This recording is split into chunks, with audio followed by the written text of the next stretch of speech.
Lumalakas na ba ang konsumo ng ating mga gasolina, ng ating motorsiklo o ng ating mga sasakyan? Ito ang fuel additives na nilalagay natin sa ating mga gasolina o sa tangke ng ating mga gasolina para malinis po yung ating makina o yung mga valve ng ating mga motorsiklo. Pag malinis na po yung mga makina ng ating mga motorsiklo o ng ating mga sasakyan, hindi na po siya pigil, lalong-lalo na po sa mga paahon ng mga lugar. At the same time, nakakasave pa tayo ng gasolina, hindi pa tayo parating nasisiraan ng ating mga makina ng ating motorsiklo. Lalong-lalo na po na tumataas yung gasolina ngayon. Kaya nga napaka-perfect itong gamitin sa ating daily rides.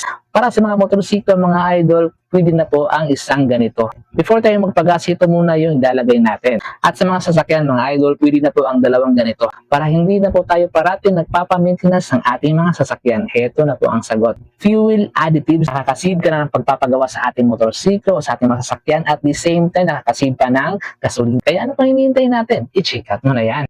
Lumalakas na ba ang konsumo ng ating mga gasolina, ng ating motorsiklo o ng ating mga sasakyan? Ito ang fuel additives na nilalagay natin sa ating mga gasolina o sa tangke ng ating mga gasolina para malinis po yung ating makina o yung mga valve ng ating mga motorsiklo. Pag malinis na po yung mga makina ng ating mga motorsiklo o ng ating mga sasakyan, hindi na po siya pigil, lalong-lalo na po sa mga paahon ng mga lugar.